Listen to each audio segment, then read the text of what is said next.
So to put a little bit of context, since 2022, I have been living with this young man who I know from my church named Jesse, and and last year he got married. So now it's me, Jesse, and Jesse's husband AJ. And so then Jesse is somehow under the impression that because he's 31 now and married, that he's grown. And I don't agree with that assessment. Before he was married, it was just the two of us. He was not even 30 years old. I am way older than 30 years old. And so I basically shopped and cooked for two people because he's not my roommate, he's my family in my head. And I shopped and cooked for two people. And when he was sick, I either made him soup or bought him soup. I dragged him to the ER when he didn't want to go to the ER because he didn't have health insurance. And I'm like, I don't care, I'll figure out a way to pay for it. You're going to the ER. And basically every single time I have nurtured him or acted like some sort of gay parent towards him, he has resisted, kicked and screamed, told me you're not my mother, and so on. But the thing is, whether he likes it or not, I am the Latina grandmother of his nightmares. And the thing is, and the one that he never really had, because he's half Latina, half white, and his mother is the Latinx side, but mom Latina didn't mother.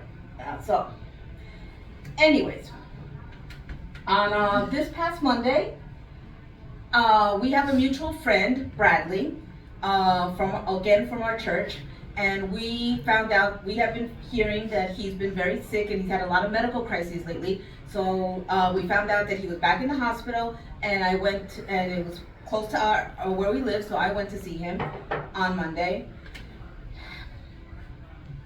And when I saw Bradley, I know from age and experience that this wasn't an illness that Bradley was gonna get out of. So I texted Jesse while I was there, and I was like, you need to come visit sooner rather than later. And he did that later on that day. And so since this past Monday, me and Jesse and my spouse, Maribel, who's also in the church, we've been rotating, visiting Bradley, and sitting and keeping Bradley's husband Mel company as we were, as he was transitioning, because this week he transitioned from treatment to comfort care.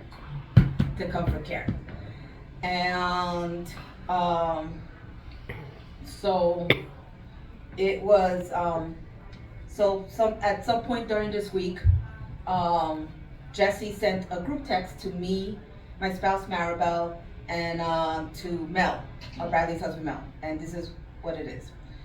I don't really know how to say this without being weird, but with everything going on with Bradley, I've been thinking about how I never really had parents, but it's like God or the universe or someone was like, hey, you're in an incredibly vulnerable place, and I can't give you parents, but I can give you the best queer elders in the world. And I'm so grateful to you guys.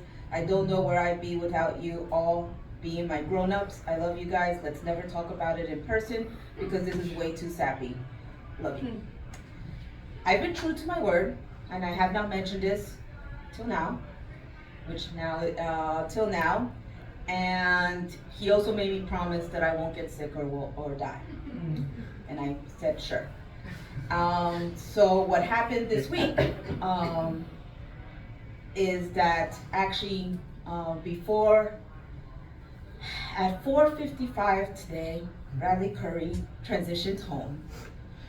And so I was able to go to the hospital and then take the train to come here. This 31-year-old who has been kicking and screaming about me mothering him has decided to accept me as a queer elder. And third, I've just got the realization that I'm old enough to be a queer elder. So, this is for you, Bradley.